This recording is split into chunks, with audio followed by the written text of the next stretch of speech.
നമസ്കാരം. നമസ്കാരം. നീണ്ടൊരു ഇടവേളയ്ക്ക് ശേഷം നമ്മൾ ഒരുമിച്ച് കൂടുന്നു. അതെ അതെ അതെ അതെ അതെ. വളരെ പ്ലസന്റ് ആയിട്ടുള്ള ഒരു surprise. Absolutely I wanted to give you a surprise. Because ഇപ്പൊ ഈ വണ്ണം കുറയ്ക്കാനായിട്ട് ആൾക്കാർ ഒരുപാട് വ്യഗ്രത കാട്ടുന്നുണ്ട് അല്ലേ? അതെ അതെ. അപ്പൊ ഞാൻ ആലോചിച്ചു കഴിഞ്ഞപ്പോ വണ്ണം കുറയ്ക്കാൻ മാത്രമല്ല, വണ്ണം കൂട്ടാനും വണ്ണം കേടാക്കാനും, എന്ന് വെച്ചാൽ തടി കുറയ്ക്കാനും കൂട്ടാനും തടി കേടാവാനും കഴിയുന്ന ഒരു അവയവം നമ്മുടെ വായിൽ തന്നെയുണ്ട്. അപ്പൊ അതിനെക്കുറിച്ച് ഒരുപാട് അറിവുള്ള ഒരു വ്യക്തിയാണ് താങ്കൾ. അപ്പൊ ഈ അവയവം മറ്റൊന്നുമല്ല, നമ്മുടെ നാവ് തന്നെ. അപ്പൊ നാവ് എങ്ങനെ നമ്മുടെ വായ ആരോഗ്യത്തിന്, ഓറൽ ഹെൽത്തിന് പ്രധാനപ്പെട്ടതാവുന്നു, എന്താണ് അതിന്റെ പ്രസക്തി? അപ്പൊ ഈ നാവ് പലപ്പോഴും നമ്മുടെ അറിവിൽ മീൻസ് അതിനേക്കാളും അല്ലേ അപ്പുറത്തേക്ക് പ്രവർത്തിക്കുന്ന ഒരു നമ്മൾ കാണാറുണ്ട് പൊതുവെ. വോളണ്ടറി ആൻഡ് ഇൻവോളണ്ടറി എന്ന് പറയും. അതിനെക്കുറിച്ചൊന്ന് വിശദീകരിക്കാമോ? ഞാൻ സാധാരണഗതിയിൽ ഒരു ഉപമ ഉപയോഗിക്കാറുണ്ട് പ്രാക്ടീസിൽ. അതായത് ആൾക്കാർക്ക് ഇത് മനസ്സിലാവാനായിട്ട് വായും പല്ലും നാവും ഇതൊക്കെ തമ്മിലുള്ള ബന്ധങ്ങൾ എന്താണെന്ന് എന്നുള്ളതിനെക്കുറിച്ച്. അപ്പം ഞാൻ പറയാറുള്ളത്, വായ നമ്മളൊരു ഓഫീസായിട്ട് കമ്പയർ ചെയ്യുക. ഓഫീസിൽ 32 ആൾക്കാർ ജോലി ചെയ്യുന്നു. മുകളിലത്തെ നിലയിൽ 16 പേര്, താഴത്തെ നിലയിൽ 16 പേര്. മുമ്പിലുള്ളവർ റിസപ്ഷൻ കമ്മിറ്റി, ബാക്കിലുള്ളവർ ബാക്ക് ഓഫീസ് വർക്കേഴ്സ്. നാവാണ് PRO, public relationship officer. Interesting. പിന്നെ 2 ജോയിൻസ് ഉണ്ട്, ഇവരാണ് മാനേജേഴ്സ്. അതായത് ഇവർ തമ്മിലുള്ള ബന്ധങ്ങൾ തീരുമാനിക്കുന്ന ഈ 2 മാനേജർമാരാണ്. ഇവരെല്ലാവരും തമ്മിൽ ഒത്തൊരുമയോടുകൂടെ പണിയെടുത്താൽ മാത്രമേ ഇതിൽ ഒരു പ്രധാനപ്പെട്ട ആ വായ സംബന്ധിച്ചിട്ടുള്ള എല്ലാ പ്രധാനപ്പെട്ട ജോലികളും എന്നാൽ മാത്രമേ നടക്കുള്ളൂ. അപ്പം ഇതിൽ ഇപ്പോൾ നാവിൻ്റെ കാര്യം പറയുമ്പോൾ, നാവിന് PRO എന്നുള്ള നിലയിലുള്ള ഒരു വളരെ വലിയൊരു ഉദ്യോഗമാണ്. PRO എന്ന് പറയുമ്പോൾ ആദ്യം തന്നെ എന്താണ്, അവിടുത്തെ എല്ലാവരും തമ്മിലുള്ള ജോലികൾ ലഘൂകരിച്ച് അവരായിട്ട് ഇൻട്രാക്ട് ചെയ്ത് എല്ലാം ഒന്ന് അയൺ ഔട്ട് ചെയ്ത് ശരിയാക്കി എടുക്കുക. പിന്നെ പൊതുജന സമ്പർക്കവും ഉണ്ടാവും. അതെ, ഈ പൊതുജന സമ്പർക്കം ശരിയല്ലെങ്കിലാണ് തടിയേടാവുന്ന അവസ്ഥയിലാണ് കാര്യങ്ങൾ നീങ്ങുന്നത് അല്ലേ? വായലനാവ് ശരിയല്ലാതെ. അതെ. അപ്പോ നേരത്തെ പറഞ്ഞ പോലെ തടി കൂട്ടാനും കുറയ്ക്കാനും തടി കേടാക്കാനും ഈ സാധനത്തിനെ കൊണ്ട് സാധിക്കും. അപ്പൊ ഇനി നമുക്ക് ഇതെങ്ങനെ വായയുടെ ആരോഗ്യസ്ഥിതിയെ പരിപാലിക്കുന്നു, എങ്ങനെ അതിനെ നിലനിർത്തുന്നു? നമ്മുടെ ഉറക്കത്തിലും അത് വായയിലെ ആരോഗ്യത്തിന് വളരെ പ്രധാനം. എങ്ങനെയാണ് അതൊന്ന് പറയാമോ? വളരെ പ്രധാനമാണ്. അതായത് നാവ് ഏറ്റവും പ്രധാനമായിട്ട് നമുക്ക് ഈ ഭക്ഷണം ചവച്ചരച്ച് അകത്തേക്ക് ഇറക്കാനായിട്ട് ഡിഗ്ലൂട്ടിഷൻ എന്ന് പറയുന്ന പ്രക്രിയയിൽ വളരെ പ്രധാനപ്പെട്ട ഒരു റോളുണ്ട്. അതായത് ചവച്ച് മുൻഭാഗത്തുള്ള പല്ലിൽ നിന്ന് സ്ലൈസ് ചെയ്ത് ആ നാവ് മൂലം നമ്മൾ ബാക്കിലെ പല്ലിലേക്ക് വന്ന് ഇത് ഗ്രൈൻഡ് ചെയ്ത് അവസാനം ഇതൊരു ബോളസ് ആയിട്ട് നാവ് തന്നെയാണ് അത് പുഷ് ചെയ്ത് അകത്തേക്ക് ഇറക്കുന്നത്. അപ്പോൾ അത് ഭക്ഷണം സംബന്ധിച്ചിട്ടുള്ള ഒരു പ്രധാനപ്പെട്ട റോള്. നാവിൻ്റെ മുകളിൽ നമുക്ക് ടേസ്റ്റ് ബഡ്സ് ഉണ്ട്. അപ്പോൾ ഈ ടേസ്റ്റ് ബഡ്സ് വെച്ചിട്ട് നമുക്ക് ടേസ്റ്റ് തിരിച്ചറിയാൻ സാധിക്കുന്നു. അങ്ങനെ ഒട്ടനവധി കാര്യങ്ങൾ, ടേസ്റ്റ് സംബന്ധിച്ച് പല പല കാര്യങ്ങൾ. പക്ഷെ ഒന്ന് ഓർക്കണം, പലപ്പോഴും നമ്മൾ ഈ 1 മുഴം നീളം ഉള്ള നാവ് എന്നാണല്ലോ നമ്മൾ സാധാരണഗതിയിൽ പറയുക. ഈ 1 മുഴം നീളമുള്ള നാവിന് വേണ്ടിയിട്ട് നമ്മൾ ഭക്ഷണം കഴിച്ചു കഴിഞ്ഞാൽ ചിലപ്പോൾ പലപ്പോഴും അപകടകരമാവുന്നത്. എന്താ കാരണം എന്ന് വെച്ചാൽ, ഈ 1 മുഴം കഴിഞ്ഞ് ഭക്ഷണം അകത്തേക്ക് പോകുമ്പോൾ ഇത് വിഷമായി മാറാം. ഈ നാവിന് ഭയങ്കര ടേസ്റ്റി എന്ന് തോന്നുന്നത് ശരീരത്തിന് നല്ലതാവണമെന്നില്ല. പലപ്പോഴും 90% സിറ്റുവേഷനിലും നല്ലതല്ല. അതാണ് വാസ്തവം.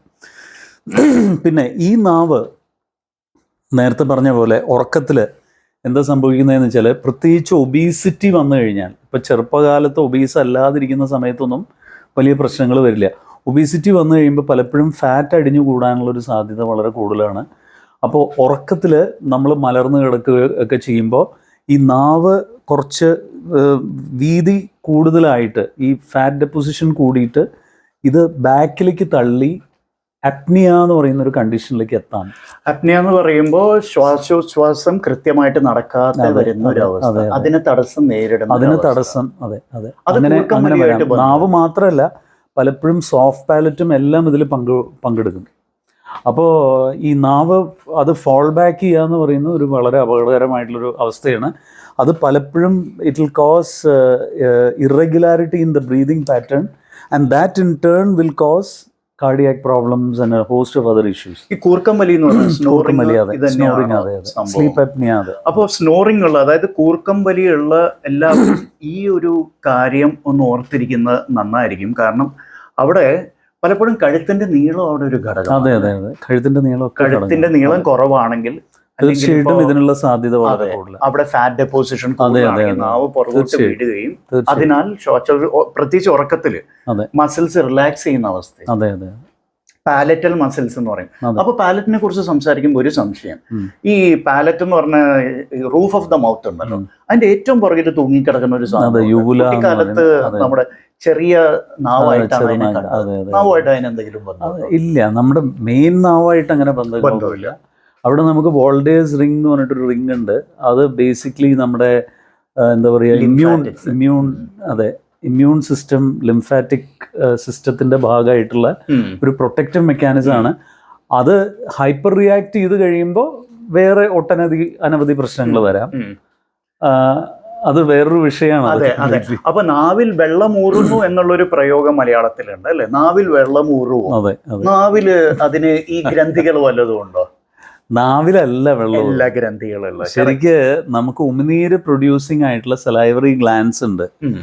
അപ്പൊ നമ്മള് നല്ല ഇഷ്ടപ്പെടുന്ന ഒരു ഭക്ഷണം, രുചികരമായിട്ടുള്ളൊരു ഭക്ഷണം നമ്മൾ മേശപ്പുറത്ത് കണ്ടു കഴിഞ്ഞാൽ നമ്മുടെ കണ്ണ് അത് കണ്ട് ഇമ്മീഡിയറ്റ്ലി ബ്രെയിനിലേക്ക് സിഗ്നൽ അയച്ച് ബ്രെയിൻ പറയണം ഓക്കെ ഭക്ഷണം റെഡിയാണ് എന്ന് ഒരു തിരിച്ചറിവ് വന്നു കഴിയുമ്പോൾ അടുത്ത പ്രക്രിയ എന്താണ്? Salivary secretion. എന്തിനു വേണ്ടിയിട്ട്? ചവയ്ക്കാനായിട്ട്, ഭക്ഷണം കഴിക്കാനായിട്ടും ചവയ്ക്കാനായിട്ടും. പക്ഷെ പലപ്പോഴും ഈ ഉമിനീര് മുഴുവൻ വന്ന് വായിൽ കൂടുമ്പോൾ നമുക്ക് നാവിന്റെ മുകളിൽ അതൊരു കോട്ടിംഗ് ആയി വരുന്നു. അതുകൊണ്ട് നാവ് ഊറുന്ന, നാവിന് വെള്ളമൂറുന്നു എന്ന് പറയുന്ന ആ ഒരു. അപ്പൊ ഡോക്ടർ, ഇപ്പോ നാവില് ഒരു കോട്ടിങ്ങിനെ കുറിച്ച് പറഞ്ഞല്ലോ. പലർക്കും ഒരു ആശങ്കയുണ്ട് നാവിൽ കാണുന്ന പലതരത്തിലുള്ള കോട്ടിങ്സിനെ കുറിച്ച്. അപ്പൊ പൊതുവെ നമ്മൾ രാവിലെ എഴുന്നേറ്റ് കഴിയുമ്പോൾ നാവിൽ ഒരു വെളുത്ത പ്രതലം പോലെ നമുക്ക് കാണാം. പണ്ട് ടങ് ക്ലീനർ ഉപയോഗിച്ച് ചരണ്ടി കളയുമായിരുന്നു. അതിന് എന്തെങ്കിലും അപകടം ഉണ്ടോ? അങ്ങനത്തെ ഒരു അതിനെ കുറിച്ച് പറയുമ്പോൾ ഞങ്ങള് ആദ്യകാലത്തൊക്കെ നമ്മളെല്ലാവരും തന്നെ നാക്ക് പഠിച്ചിരുന്ന ആൾക്കാരാ. ഇത് കഴിഞ്ഞ് ഞങ്ങൾ ഡെന്റൽ കോളേജിൽ പഠിച്ചുകൊണ്ടിരിക്കുന്ന കാലത്ത്, അതായത് ഒരു 30 വർഷം മുമ്പുള്ള കഥയാണ് പറയുന്നത്, 30-35 വർഷം മുമ്പ്. അപ്പോൾ സായിപ്പ് അപ്പം പറഞ്ഞു നാക്ക് പഠിക്കരുത്, ടേസ്റ്റ് ബഡിനൊക്കെ പ്രശ്നമാണ്, അതുകൊണ്ട് നാക്ക് പഠിക്കാൻ പാടില്ല എന്ന് പറഞ്ഞ് ഞങ്ങളൊക്കെ നാക്ക് പഠിക്കൽ നിർത്തി, പല്ല് തേപ്പ് മാത്രമാക്കി. അവസാനം ഇത് കുഴകുഴാന്നായി നാവൊക്കെ. നമ്മൾ നാവിൻ്റെ മുകളിലുള്ള ഈ പ്രതലം എന്ന് പറഞ്ഞ പോലെ അതിങ്ങനെ അട്ടിയായിട്ട് കൂടിയിട്ട് നാവ് കുഴഞ്ഞ ഒരവസ്ഥയ്ക്ക് എത്തി. ഇതെല്ലാം കഴിഞ്ഞ് പ്രാക്ടീസ് തുടങ്ങിയ കാലത്ത് ഒരു അതിനിപ്പുറത്തായിട്ട് ഒരു 25 വർഷമൊക്കെ മുമ്പ് പെട്ടെന്ന് സാഹിബ് പറയുന്നു നാക്ക് പഠിക്കണം. അതുവരെ അവരുടെ തിയറി നാക്ക് പഠിക്കരുതെന്നായിരുന്നു. ഇവർ പെട്ടെന്ന് നാക്ക് പഠിക്കണം. നാക്ക് പഠിച്ചിട്ടില്ല എന്നുണ്ടെങ്കിൽ നമുക്ക് വായനാറ്റം ഉണ്ടാക്കാൻ സാധ്യതയുള്ള ഒരുപാട് ബാക്ടീരിയ മൾട്ടിപ്ലൈ ചെയ്യുമെന്നും അത് പ്രധാനമായിട്ട് നാവിൻ്റെ മുകളിലാണ് അത് കോളനൈസ് ചെയ്യുന്നതെന്നും അതിൽ കൂടുതലും അനീറോബിക് ബാക്ടീരിയയാണ്. ആ ബാക്ടീരിയൽ ആക്ടിവിറ്റി കാരണം സൾഫൈഡ് ഗ്യാസസ് പ്രൊഡ്യൂസ് ചെയ്തിട്ടാണ് നമുക്ക് വായനാറ്റം വരുന്നതെന്നുള്ള ഇത് കണ്ടുപിടുത്തം വന്നു. അപ്പോൾ ബേസിക്കലി ഈ പ്രതലം ഉണ്ടാവുന്നത് നമ്മുടെ സലൈവയുടെ ഒരു ലെയറിന് പുറമെ, അതിൽ ഒരുപാട് ബാക്ടീരിയ ഉണ്ടാവും. ഇതിന് പുറമേ നമുക്ക് എക്സ്ഫോളിയേറ്റഡ് സെൽസ്, ഡീസ്കോമേറ്റഡ് സെൽസ് വരും. അതും ഒരു ലെയർ പോലെ ഫോം ചെയ്യും.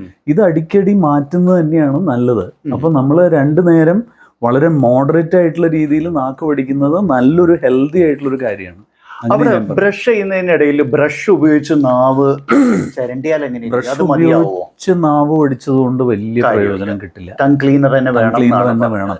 അതിനിപ്പോ നല്ല പ്രൊഫഷണൽ ആയിട്ടുള്ള ടങ് ക്ലീനേഴ്സ് പലതും ഇപ്പൊ അവൈലബിൾ ആണ്. പണ്ടൊക്കെ ഈർക്കിലി മുറിച്ച് 2ആയിട്ട് അങ്ങനെയൊക്കെയാ ചെയ്തിരുന്നത്. പക്ഷെ ഇപ്പോൾ നമുക്ക് പ്ലാസ്റ്റിക്കിൽ തന്നെയുള്ള നല്ല ഡിസൈനിലുള്ള പല ടങ് ക്ലീനേഴ്സ് ഉണ്ട്, പല ടൈപ്പ് ടങ് ക്ലീനേഴ്സ് ഉണ്ട്. ആകെ എനിക്ക് പറയാനുള്ളത് അധികം ഫോഴ്സ് ഉപയോഗിച്ച് ടങ് ക്ലീൻ ചെയ്യരുത് എന്നുള്ളത് മാത്രമേ ഉള്ളൂ. അല്ലെങ്കിൽ ഒരു പ്രശ്നങ്ങളും ഇല്ല. അത് 2 നേരം ബ്രഷിങ്ങിനൊപ്പം ടങ് ക്ലീനും കൂടെ ചെയ്തു കഴിഞ്ഞാൽ നന്നായിരിക്കും. അപ്പോൾ നാവിൻ്റെ ആരോഗ്യത്തെക്കുറിച്ച് ഇപ്പോൾ നമ്മൾ പറഞ്ഞു. അതായത് നാവിൻ്റെ മുകളിൽ ഓരോ ലേയേഴ്സായിട്ട് ഒരു പ്രതലങ്ങൾ അല്ലെ, രാവിലെ പലപ്പോഴും നമുക്കത് ബോധ്യപ്പെടാറുണ്ട്. ഒരു വെളുത്ത പ്രതലം പോലെ അതിൽ രൂപപ്പെടും. അപ്പോൾ പലർക്കും അത് ആശങ്കയാണ്. അത് ഫംഗൽ ഇൻഫെക്ഷൻ ആണെന്നൊക്കെ വിശ്വസിക്കുന്നവർ ചിലരുണ്ട്. അവർ മൗത്ത് വാഷ് ഉപയോഗിക്കും. അപ്പോൾ പൊതുവെ മൗത്ത് വാഷ് ഉപയോഗിക്കുന്നതിൽ ഈ നാവിൻ്റെ ആരോഗ്യത്തിന് അല്ലെങ്കിൽ വായയുടെ ആരോഗ്യത്തിന് അത് നല്ലതാണോ? അതെല്ലാം എപ്പോഴും എല്ലാ ദിവസവും തുടർച്ചയായിട്ട് ചെയ്യേണ്ടതാണോ? അതോ വൺസ് ഇൻ എ വൈൽ ചെയ്താൽ മതിയോ? പലപ്പോഴും പേഷ്യൻസ് ചോദിക്കുന്നൊരു ചോദ്യമാണ് ഇപ്പോൾ ഡോക്ടർ സതീഷ് എന്നോട് ചോദിച്ചത്. ഈ മൗത്ത് വാഷ് ഒരിടക്കാലത്ത് മൗത്ത് വാഷ് എല്ലാവരും ഉപയോഗിച്ച് തകർക്കലായിരുന്നു. അപ്പം ഞാൻ എപ്പോഴും ചോദിക്കാറുള്ളത്, നിങ്ങൾ ഡെയിലി ആൻറ്റിബയോട്ടിക് കഴിക്കുമോ ഇൻഫെക്ഷൻ മാറാനായിട്ട് എന്നാണ് ഞാൻ തിരിച്ചു ചോദിക്കുക. ഇല്ല. ഇൻഫെക്ഷൻ വരാതിരിക്കാനായിട്ട് ഞാൻ എന്ന് ആൻറ്റിബയോട്ടിക് കഴിച്ചുകൊണ്ടിരുന്നു കഴിഞ്ഞാൽ എന്ത് സംഭവിക്കും എന്ന് പറയുന്ന പോലെ തന്നെയാണ് വായ. അപ്പോൾ വായയുടെ ഉള്ളിൽ നമുക്ക് ആവശ്യമായിട്ടുള്ള ചില ബാക്ടീരിയകളുണ്ട്. നമ്മൾ അതിനെ ഓറൽ മൈക്രോബയോം എന്ന് പറയും.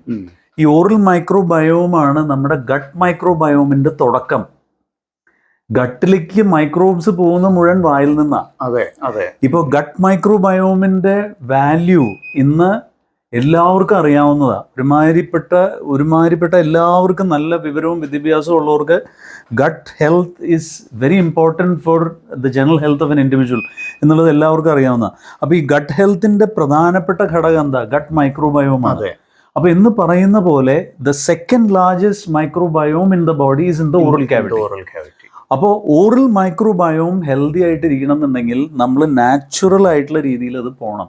നമ്മൾ മൗത്ത് വാഷ് ഉപയോഗിക്കുമ്പോൾ പലപ്പോഴും ആ മൈക്രോബിയൽ ബാലൻസിനെ അഫക്റ്റ് ചെയ്യും. അതുകൊണ്ട് തന്നെ നമ്മൾ വിൽ ഇൻവൈറ്റ് ഡിസീസസ്. പിന്നെ ഒരു ചെറിയൊരു വിഭാഗത്തിൽപ്പെട്ട ആൾക്കാർക്ക് നമ്മൾ സ്ഥിരമായിട്ട് മൗത്ത് വാഷ് അഡ്വൈസ് ചെയ്യാറുണ്ട്. പ്രത്യേകിച്ച് ഈ ഇൻഫെക്ഷൻ പ്രോണായിട്ടുള്ള ഒരുപാട് ആൾക്കാരുണ്ട്. ഇപ്പോൾ അൺകൺട്രോൾ ഡയബറ്റിസ് അല്ലെങ്കിൽ വേറെ ഇമ്മ്യൂണോ കോംപ്രമൈസിങ് കണ്ടീഷൻസൊക്കെ ഉള്ളവർക്ക് പലപ്പോഴും വായിൽ ഇൻഫെക്ഷൻസ് വരാതിരിക്കാനായിട്ട് നമ്മൾ ചിലപ്പോൾ മൗത്ത് വാഷ് കണ്ടിന്യൂസ് ആയിട്ടൊരു പീരീഡിൽ ഉപയോഗിക്കാൻ പറയാറുണ്ട്. പക്ഷെ അല്ലാന്നുണ്ടെങ്കിൽ റെഗുലർ ആയിട്ടുള്ള മൗത്ത് വാഷ് ഉപയോഗിക്കുന്നത് അത്ര ശരിയല്ല. മെഡിക്കേറ്റഡ് മൗത്ത് വാഷ്, അതാണ് ഞാൻ പറയുന്നത്. അതായത് ഇപ്പോൾ പലതരത്തിലുള്ള മെഡിക്കമെൻറ്റ്സ് ഉപയോഗിച്ചിട്ടുള്ള മൗത്ത് വാഷ്, അതല്ലാതെ ഉപ്പുവെള്ളം, ഇളം ചൂടുവെള്ളത്തിൽ ഇളം ചൂടുവെള്ളത്തിൽ ഉപ്പിട്ടിട്ട് അത് വായിൽ കൊള്ളുന്നത് വളരെ നല്ലതാണ്. ഓയിൽ പുള്ളിങ് എന്ന് പറയുന്ന ഒരു സംഭവം വന്നിട്ടുണ്ട്. That's suppose to be very healthy. അത് ഓയിൽ, അതായത് നമുക്ക് മെയിനായിട്ട് നമുക്കിവിടെ നമ്മുടെ നാട്ടിൽ വെളിച്ചെണ്ണ, നല്ല വെളിച്ചെണ്ണ ഉപയോഗിച്ച് റിൻസ് ചെയ്യുക, അത് നല്ലതാണ്. അത് നല്ലതായിട്ട് അത് മൗത്ത് വാഷ് ആയിട്ട് ഉപയോഗിക്കും. പക്ഷെ മെഡിക്കേറ്റഡ് മൗത്ത് വാഷ് നല്ലതല്ല. ലോങ് റണ്ണിൽ ഹെൽത്തി ആയിട്ടുള്ള ഇൻഡിവിജ്വൽസിന് നല്ലതല്ല. അപ്പോൾ വായയെക്കുറിച്ച് നമ്മൾ വാലന്റൈൻസ് ഡേയിൽ തന്നെ സംസാരിക്കുന്നു. അതിലൊരു വായുണ്ട്, ഓർമ്മ വേണേ. അപ്പോൾ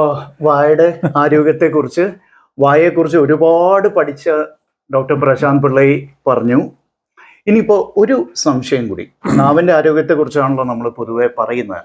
നാവ് പൊട്ടുന്നതിനെ കുറിച്ച് പലർക്കും ഒരു ധാരണ ഉണ്ട്. ഈ നാവ് പൊട്ടുന്നത് ബി കോംപ്ലക്സിന്റെ ഡെഫിഷ്യൻസി കാരണമാണ്, അല്ലെങ്കിൽ വേറെ ഏതെങ്കിലും പോഷകാഹാരങ്ങളുടെ കുറവ് കാരണമാണ്, അല്ലെങ്കിൽ എൻ്റെ ഉള്ളിലുള്ള ഏതെങ്കിലും രോഗത്തിന്റെ ബാഹ്യമായ ലക്ഷണമാണ് എന്നൊക്കെ പൊതുവെ കരുതാറുണ്ട്.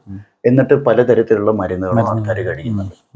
നാവ് പൊട്ടുമ്പോൾ ഞാൻ കേട്ടിട്ടുള്ളത് പല്ലിന്റെ ആരോഗ്യം ആദ്യം വിലയിരുത്തണം. അതെ, ആണല്ലോ. തീർച്ചയായും. അപ്പൊ അതിന് ഒരു പേഷ്യൻ്റ് എന്ന നിലയ്ക്ക്, ഒരു സാധാരണക്കാരൻ എന്ന നിലയ്ക്ക് എന്തെങ്കിലും ചെയ്യാൻ പറ്റുമോ? ഇപ്പൊ നമ്മൾ എന്തെങ്കിലും കടിക്കുമ്പോൾ പല്ലിന്റെ ഒരു കഷ്ണം പോകാറുണ്ട്. ഇപ്പൊ കഴിഞ്ഞ ദിവസം എൻ്റെ പല്ലിന്റെ ഒരു ചെറിയ കഷ്ണം പോയി, നാവ് അവിടെ മുട്ടുന്നുണ്ട്. അവിടെ എന്തെങ്കിലും ഞാൻ പുരട്ടേണ്ടതുണ്ടോ, അതോ ഞാൻ ഡെന്റിസ്റ്റിനെ കണ്ടിട്ട് ആ പല്ല് നേരെയാക്കണോ? നാവിൽ മുറിവ് വരുന്നത് പല കാരണങ്ങൾ കൊണ്ട് ഉണ്ടാവാം. ഒന്ന് ട്രോമാറ്റിക്, അതായത് പല്ലിൻ്റെ അരികെ ഷാർപ്പായിട്ടോ അല്ലെങ്കിൽ പല്ലിൻ്റെ ഒരു ഭാഗം അടർന്നു പോയിട്ട് അതിൻ്റെ എഡ്ജസ് ഷാർപ്പായിട്ടോ ഒക്കെ വരാം. ആ ഷാർപ്നെസ് സ്മൂതൻ ചെയ്യുക എന്നുള്ളത് വളരെ പ്രധാനമാണ്. ഇല്ലെങ്കിൽ എന്ത് പറ്റും, ഇത് ക്രോണിക് ഇറിറ്റേഷനായി മാറിയിട്ട് അത് എപ്പോഴും ക്യാൻസർ ആവാനുള്ള സാധ്യത കൂടുതലാണ്. ഫ്യൂച്ചറിൽ അത് ആദ്യം പ്രീ ക്യാൻസറസ് ലീഷനാവും, പിന്നെ അത് ഓറൽ ക്യാൻസർ ആവും. ഇത് ഭയങ്കര അപകടമാണ്. അപ്പോൾ നമ്മൾ എപ്പോഴും ഷാർപ്പ് ടൂത്ത് മാർജിനോ ഷാർപ്പ് പ്രോസ്തറ്റിക് മാർജിൻ, ഇപ്പം ഞാൻ ധാരാളം ഇംപ്ലാൻസ് ചെയ്യുന്ന ഒരാളാണ്. ഞാൻ എപ്പോഴും ഇംപ്ലാന്റ് പ്രൊസീജിയേഴ്സ് കഴിഞ്ഞാൽ ഞാൻ എൻ്റെ പേഷ്യൻസിനോട് പറയുന്ന ഒരു പ്രധാനപ്പെട്ട കാര്യം ഇതാണ്: നിങ്ങളുടെ വായിൽ എന്തെങ്കിലും കാരണവശാൽ ഷാർപ്നെസ് തോന്നുകയാണെന്നുണ്ടെങ്കിൽ, ഈ നമ്മൾ വെച്ചിട്ടുള്ള പല്ലുകളോ അല്ലെങ്കിൽ ഏതെങ്കിലും നാച്ചുറൽ ടീത്തിൻ്റെയോ പരിസരത്തായിട്ട് ഷാർപ്നെസ് തോന്നുകയാണെന്നുണ്ടെങ്കിൽ തീർച്ചയായിട്ടും വരണം. അത് വെച്ചുകൊണ്ടിരിക്കുന്നത് നല്ലതല്ല. നമ്മളത് റൗണ്ട് ചെയ്ത് സ്മൂത്ത് ചെയ്യുക എന്നുള്ളത് വളരെ പ്രധാനമാണ് എന്ന് ഞാൻ പറയാറുണ്ട്. അപ്പോൾ കാലക്രമേണ അത് ക്യാൻസർ തീർച്ചയായിട്ടും ഒരു കാര്യമാണ്. തീർച്ചയായിട്ടും ഞാൻ അങ്ങനെ ഒരുപാട് പേരെ ഞാൻ കണ്ടിട്ടുണ്ട്. അത് ക്യാൻസർ വന്നു കഴിഞ്ഞാൽ it is A miserable thing. It is A miserable situation. എന്താ വെച്ചാൽ സംസാരിക്കാൻ വയ്യ, ഭക്ഷണം കഴിക്കാൻ വയ്യ, ഇറക്കാൻ വയ്യ, ആകെ ഒരു വല്ലാത്തൊരവസ്ഥയാണ്. മാത്രമല്ല ഇവിടെ നാവിൻ്റെ പരിസരത്തൊക്കെ ക്യാൻസർ വന്നു കഴിഞ്ഞാൽ വളരെ വേഗം സ്പ്രെഡ് ചെയ്യും. അത് വളരെ ഫാസ്റ്റായിട്ട് സ്പ്രെഡ് ചെയ്യും. അത്രയും കോൺസ്റ്റൻ്റ്ലി മൂവിങ് ആയിട്ടുള്ളൊരു ഓർഗനാണ്. അപ്പോൾ ഇറ്റ് ഈസ് വെരി ഇമ്പോർട്ടൻറ്റ്. അപ്പോൾ അതുകൊണ്ട് അങ്ങനെയൊക്കെ കാണുകയാണെന്നുണ്ടെങ്കിൽ അപ്പം തന്നെ ഡെൻറ്റിസ്റ്റിനെ കാണിച്ച് ഷാർപ്പ് മാർജിൻ റൗണ്ട് ഓഫ് ചെയ്യുക എന്നുള്ളത് പ്രധാനമാണ്. പിന്നെ നാവിൽ മുറിവ് വരാൻ, അൾസേഴ്സ് വരാൻ, ഇപ്പോൾ ഓറൽ അൾസേഴ്സ് പല കാരണങ്ങൾ കൊണ്ടും വരാം. വൈറ്റമിൻ ഡെഫിഷ്യൻസീസ് കൊണ്ട് വരാം, ചില തരത്തിലുള്ള ഇൻഫെക്ഷൻസ് വരാം, പുകവലി, പിന്നെ ഇതുകൊണ്ടൊക്കെ വരാം. പിന്നെ അലർജിക് റിയാക്ഷൻസ്, ഇപ്പം ഇന്നത്തെ കാലത്ത് പല പല സാധനങ്ങൾ, ഇപ്പം പാനിലും അതിലും ഇതിലും ഒക്കെ ചില ഡേഞ്ചറസ് ആയിട്ടുള്ള കെമിക്കൽസ് വരെ ഉണ്ടായില്ല, അതുകൊണ്ടൊക്കെ വരാം അൾസറേഷൻ. അപ്പോൾ നാവ് പൊട്ടിയത് കാരണം എല്ലാവരും ബി കോംപ്ലക്സ് കഴിക്കണം എന്ന് പറയുന്നത് എല്ലായ്പ്പോഴും നാവ് പൊട്ടുന്നത് ഒരു പോഷകാഹാരത്തിന്റെ കുറവ് കാരണമല്ല. ആൻഡ് തുടർച്ചയായിട്ട് നാവ് പൊട്ടുന്നവര്, അല്ലെങ്കിൽ നാവിന് എന്തെങ്കിലും ഇപ്പോൾ ഡോക്ടർ പറഞ്ഞ പോലെ പരിക്കുകൾ പറ്റുന്നവര്, ഒന്ന് ഓർക്കുക, ഇത് കാലക്രമേണ ക്യാൻസറിലേക്ക് വരെ നയിക്കാവുന്ന ഒരു പ്രശ്നമാണ്. അപ്പൊ അതിനെ യഥാസമയം ചികിത്സിക്കേണ്ടതാണ്, അല്ലേ? അപ്പൊ ക്യാൻസറിനെ കുറിച്ച് ഏതാനും കാര്യങ്ങൾ നമുക്കൊന്ന് രണ്ട് ചോദ്യങ്ങൾ അതിനെക്കുറിച്ച്. ഒന്ന്, നാവിലെ ക്യാൻസർ ആകുമ്പോൾ പെട്ടെന്ന് തിരിച്ചറിയാൻ പറ്റുന്ന എന്തൊക്കെയായിരിക്കും അതിന്റെ ലക്ഷണങ്ങൾ? ഒന്ന് വ്രണം, അതല്ലാണ്ട് വേറെ എന്തെങ്കിലും ലക്ഷണങ്ങൾ? പലപ്പോഴും നാവിന്റെ മൊബിലിറ്റി റെസ്ട്രിക്റ്റഡ് ആവും. പഴയ പോലത്തെ ആ ഒരു മൂവ്മെന്റ് നാവിന് കിട്ടണമെന്നില്ല. പിന്നെ ചില സമയത്ത് മരവിപ്പ്, പലപ്പോഴും വേദന ഉണ്ടാവില്ല ആദ്യം. അതാണ് അതിലുള്ള വിചിത്രമായിട്ടുള്ള കാര്യം. പലരുടെയും ധാരണ ക്യാൻസർ വന്നു കഴിഞ്ഞാൽ അപ്പോൾ വേദന ഉണ്ടാവും, പിന്നെ അതിങ്ങനെ വീർത്ത് വരും. അങ്ങനെയൊന്നും വേണമെന്നില്ല. ചിലപ്പോൾ വളരെ ഇന്നസെന്റ് ലുക്കിംഗ് ആയിട്ടുള്ളൊരു മുറിവായിരിക്കും, വളരെ ഇന്നസെന്റ് ലുക്കിംഗ് ആയിരിക്കും. നാവിന്റെ ഏത് ഭാഗത്താണ് ഇത് ഏറ്റവും കൂടുതലും കണ്ടുവരുന്നത്? പിൻഭാഗത്തായിട്ട്, നമ്മുടെ മോളാർ ടീത്തിന്റെയും നാവിന്റെയും അരികിലായിട്ടാണ് പലപ്പോഴും വരിക, posterior portion of the tongue. അപ്പോൾ നമുക്ക് അറിയാൻ പറ്റുമോ? അറിയാൻ ബുദ്ധിമുട്ടാണ്, സാധാരണക്കാർക്ക് കണ്ടുപിടിക്കാൻ അത്ര എളുപ്പമല്ല. പിന്നെ വരാവുന്നത് നമുക്ക് നാവിന്റെ അടിയിൽ വരാം, ബേസ് ഓഫ് ദ ടങ്, അവിടെയൊക്കെ വരാം. പക്ഷെ കൂടുതലും നമ്മൾ ഇവിടെ കണ്ടിട്ടുള്ളത് ഈ പോസ്റ്റീരിയർ മോസ്റ്റ്, അതായത് ഏറ്റവും പിൻഭാഗത്ത് മോളാസിനോട് ചേർന്ന്, അവിടെയാണ് നമ്മൾ എപ്പോഴും കൂട്ടിക്കടിക്കാനുള്ള സാധ്യത കൂടുതൽ. നാവ് കൂട്ടിക്കടിക്കാൻ സാധ്യത, ഈ ഷാർപ്പായിട്ടുള്ള മാർജിൻസ് ഒക്കെ വന്ന് കടിക്കുന്നത് പലപ്പോഴും അവിടെയാണ്.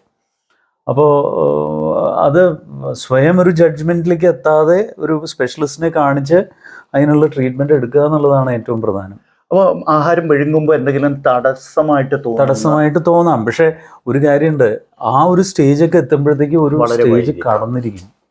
ഈ മൊബിലിറ്റി റെസ്ട്രിക്ട് ചെയ്യാന്ന് പറയുന്നത് തന്നെ വളരെ അഡ്വാൻസ് സ്റ്റേജിലാണ് അത് സംഭവിക്കുക. മരവിപ്പാണ് ഇപ്പോൾ കൂടുതൽ കാണുന്നത്. മരവിപ്പല്ല, ഇതൊന്നും വേണമെന്നില്ല.